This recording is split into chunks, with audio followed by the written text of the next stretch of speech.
ఈ మఠంలో ఇంకా వైసీపీ ఉద్యోగులే కొనసాగడం ఆశ్చర్యానికి గురి చేస్తుందని జనసేన నాయకులు కిరణ్ రాయల్, అక్కిపాటి సుభాష్ని తదితరులు ఆశ్చర్యం వ్యక్తం చేశారు. తిరుపతి ప్రెస్ క్లబ్లో శనివారం మీడియా ముందు వీరు మాట్లాడుతూ గత వైసీపీ ప్రభుత్వంలో చోటా మోటా లీడర్లు 300 ఎకరాలకు పైగా మఠం భూములను కబ్జా చేయడానికి సహకరించిన ఉద్యోగస్తులే నేటికి కొనసాగుతున్నారని ఆరోపించారు.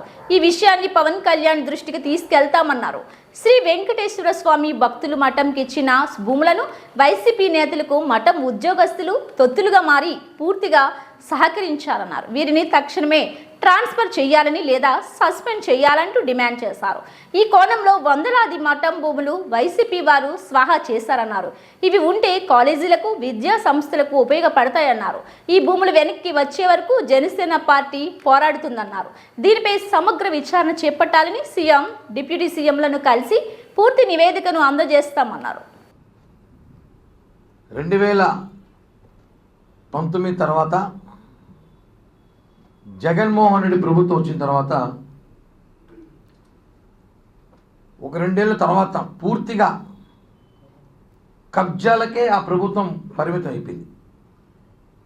మనం చూసిటాం, నిన్న మొన్న అడవి కబ్జా చేశారు. అదొకటే కాదు, మఠాలు కూడా కబ్జా చేశారు.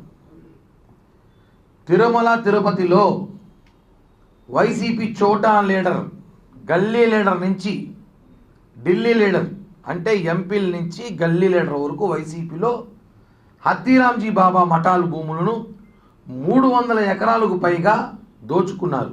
ఇది వాస్తవం.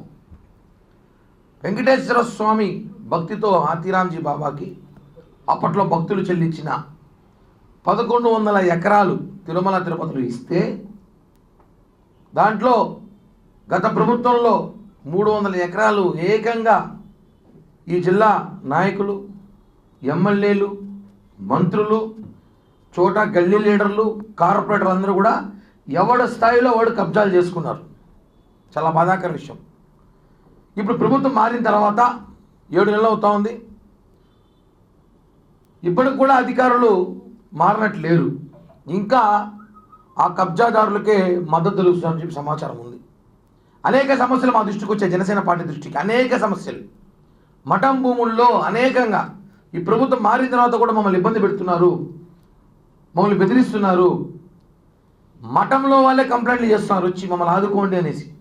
ఆ పరిస్థితుల్లో ఈరోజు తిరుపతిలో ఉంది. ఒకటే అంటున్నా, ఎందుకు ఇంత నిర్లక్ష్యం? గత ప్రభుత్వంలో ఇచ్చిన మఠం భూములన్నీ ఏదైతే కబ్జా చేశారో అవన్నీ కూడా విచారణ జరపాలి. మఠం హాతీరాంజీ మఠంలో దొంగలు పడ్డారు.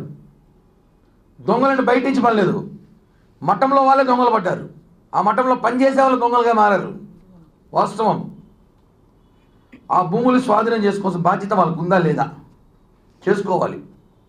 అది స్వాధీనం చేసుకొని ప్రభుత్వానికి చాలా అవసరం ఉంది. ఈరోజు తిరుపతి చుట్టుపక్కల దాదాపు 300 ఎకరాలు కొట్టేశారంటే ఆ 300 ఎకరాలు చాలా అవసరం ఉంది. కాలేజీలు కట్టచ్చు, స్కూల్స్ కట్టచ్చు, ఉద్యానవనం కట్టచ్చు, వాకింగ్ ట్రాక్ కట్టచ్చు, అంతెందుకు చిన్న చిన్న పరిశ్రమలు కట్టచ్చు. అటువంటి మంచి అద్భుతమైన స్థలాలు తిరుపతిలో ఉన్నాయి. అవన్నీ కూడా ఇప్పుడు వైసీపీ నేతల కంట్రోల్లోకి వెళ్ళిపోయింది. వైసీపీ నాయకుల కంట్రోల్లో ఈరోజు ఆ మఠాలన్నీ కూడా చేరిపోవడం, దాన్ని మళ్ళీ బ్యాక్ తీసుకురాకపోవడం, దానిపై చర్యలు తీసుకోకపోవడం చాలా బాధాకర విషయం. ఒకటే చెప్తున్నాం, తిరుపతిలో అనేక మఠాలకు సంబంధించి ఎవిడెన్స్లు మా దగ్గర ఉన్నాయి. ఎక్కడెక్కడ ఎవరు కబ్జాలు చేశారు, ఎవరు పరిమితిలో వాళ్ళు తీసుకున్నారు, ఎవరు స్థాయిలో కొట్టేశారు, అవన్నీ కూడా డేటా సేకరించే పనిలో జనసేన పార్టీ ఉంది. మేము ఎవరికి భయపడాల్సిన అవసరం లేదు. మా నాయకుడు పవన్ కళ్యాణ్ గారు ప్రశ్నించేందుకు పార్టీ పెట్టిన జనసేన పార్టీ. మేము 100కి 1000% తప్పులు ఎవరు చేసినా దాన్ని ప్రశ్నించడం మా బాధ్యత. మేము ఒకటే చెప్తున్నాం, మఠం అధికారులు ఎవరైతే ఉన్నారో ఫిట్ పర్సన్, మఠానికి ఒక ఫిట్ పర్సన్ ఉంటాడు. ఇప్పుడు ఫిట్ పర్సన్ ఒక ఆయన ఉన్నాడు, రెడ్డి గారు. ఆయన ఫిట్ పర్సనో ఫిట్ లేని పర్సనో ఆయనకి అనేక సమస్యలు తీసుకెళ్ళా. నిన్న మనం మఠాలు కొన్ని కబ్జా చేశారు చూసుకోండి అని. ఆయన ఎందుకు నిర్లక్ష్యం వహిస్తున్నారో మీరు అనుకుంటారేమో. ఈ విషయాన్ని పవన్ కళ్యాణ్ గారి దృష్టిలో పెట్టున్నాం ఆల్రెడీ. వైసీపీ నాయకులకి సహకరిస్తామని చెప్పి సమాచారం కూడా ఉంది. కళ్యాణ్ గారితో మాట్లాడి మీ ప్రిన్సిపాల్ సెక్రటరీ గారు అలాగే కమిషనర్ గారితో కూడా మాట్లాడి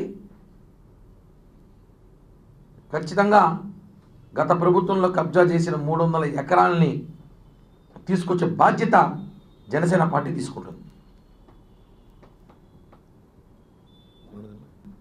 తిరుపతి పరిసరాల్లోని తిరుపతి సిటీలో టౌన్లో 150 ఎకరాలు కట్టి కొట్టేశారు. తిరుపతి టౌన్లో మాజీ ఎమ్మెల్యేలు బైరాగిపేటల్లో కానీ రెడ్డి మన బైరాపేట మన ఎంఆర్పల్లిలో కానీ ఏరి బైపాస్ రోడ్లో కానీ వైకుంఠపురం కానీ ఒకటి కాదు చాలా చోట్ల అన్నీ ఉన్నాయి. అవన్నీ కూడా ఓపెన్గా దౌర్జన్యం చేసి కొట్టేసిన జాగాలు ఇప్పుడు కూడా వాళ్ళ కంట్రోల్లో ఉన్నాయి. అవే కదా బాధ. ఇప్పుడు కూడా వైసీపీ నాయకుల కంట్రోల్లో ఉన్నాయి. అవన్నీ కూడా మీరు తీసుకోవచ్చు కదా, ఎందుకు తీసుకోలేకపోతున్నారు? ఇక్కడ ఒక ఆయన ఉన్నాడు రెడ్డి గారు ఇన్ఛార్జ్ ఇక్కడ. ఆయన మీద చర్యలు తీసుకోవాలి. నేను పూర్తి పేర్లు పూర్తి డీటెయిల్స్ చెప్పకూడదు, అవసరం నేను ఎవరికి చెప్పాలి చెప్తా. వాళ్ళిద్దరూ డబ్బులు అమ్ముడుపోయి తిరుపతిలో మఠాలన్నీ కూడా అమ్మేస్తున్నారు. ఇది వాస్తవం. ఈ అత్తిరాంజీ మఠంలో తిరుపతిలో ఉన్న ఇద్దరు అధికారులు లక్షల డబ్బులకు అమ్ముడుపోయి కోట్లలో ఉన్న భూములని వైసీపీ నేతలకు అంటగట్టారు. ఇప్పుడు కూడా వాళ్ళకే ఒత్తాసు పలుకుతున్నారు.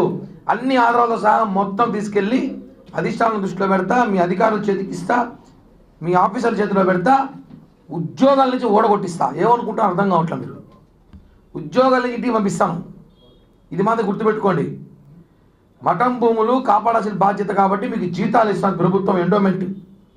మీరు అది వదిలేసి వైసీపీ నాయకులు ఒత్తాసు పలుకుతారు. ఇంకా మీకు కుల విమానం ఉంటే ఇంట్లో పెట్టుకోండి.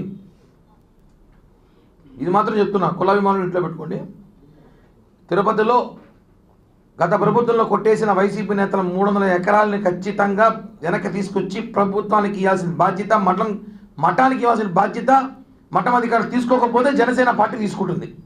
తీవ్రంగా హెచ్చరిస్తున్నాం. ఇది అనేక ఫిర్యాదులు వచ్చాయి. గతంలో దీని మీద పోరాటంలో బెదిరించి కేసులు పెట్టి మీరు జైలుకు పంపించిన ఖాతాలు ఉన్నాయి. ఇక్కడ జనసేన పార్టీ ఉండేది. మేము ఎవరికి భయపడే ప్రసక్తే లేదు. మీరు మమ్మల్ని బెదిరించాలన్నా, మీరు మమ్మల్ని భయపెట్టాలన్నా, మీరు మమ్మల్ని ప్రలోభాలు పెట్టాలన్నా ఈ జన్మ మీకు సరిపోదని చెప్పి కూడా మఠం అధికారులను హెచ్చరిస్తున్నా. దాని మీద కలెక్టర్ గారు స్పందించి దాని మీద ఆ భూములను కూడా కొట్టేసి తీసుకున్నారు కదా. ఒకటి మతనాజీ మఠం కట్టాలనుకుంటే మఠం ఎండోమెంట్ కడుతుంది, మఠం కడుతుంది. ఎవడో మూడో వ్యక్తి వచ్చి కడితే ఒప్పుకోరు. ఎవరు నేను మీరో కడతా అంటే ఒప్పుకోదు గవర్నమెంట్. ఆ మఠమే తీసుకోవాలి. అతని మీద చర్యలు తీసుకోవాలి కదా. అతని మీద చర్యలు తీసుకొని అతని మీద కేసులు కూడా పెట్టడం జరిగింది. ఆ మఠాలు అతను టెంట్లు వేసుకుంటే సమాచారం ఉంటే కూడా దాన్ని కూడా తీశారు. మేమేమంటున్నాము, మేము అత్తిరాంజీ మఠం గుడి కట్టమని చెప్పట్లా, మేము బడి కట్టమని చెప్పట్లా. మీరు గత ప్రభుత్వంలో కొట్టేసిన దానివి మీరు ఎంక్వైరీస్ తీసుకొని అవసరమైతే ప్రభుత్వానికి ఇవ్వండి. అవసరం ఉంది ప్రభుత్వానికి. ఇప్పుడు స్థలాలు తిరుపతిలో ప్రభుత్వానికి అవసరం ఉంది. స్కూల్లో, కాలేజీలు, ల్యాబ్లో, రిపోర్టర్లో ఏదో ఒకటి కట్టుకుంటాం, వాళ్ళకి ఇవ్వండి. ఎందుకు మీరు నిర్లక్ష్యం వహిస్తున్నారు? ఇంకా ఎందుకు వైసీపీ నాయకులు వెనకలు తిరుగుతున్నారు? ఎందుకు భయం? మీకు ధైర్యం లేదా? మేము చెప్తున్నాం, మా సహకారం తీసుకొని మేము వస్తాము, తీసుకోండి. ఎక్కడెక్కడ మఠాల భూమి దౌర్జన్యం చేసి పెరుక్కున్నారో కల్లా ముందు జరుగుతున్న అన్యాయాలు. మఠంలో అత్తిరాంజీ బాబా అంటే ఎవరు? వెంకటేశ్వర స్వామి భక్తుతో దేశవ్యాప్తంగా ఇచ్చిన మఠం అవన్నీ ఆస్తులు.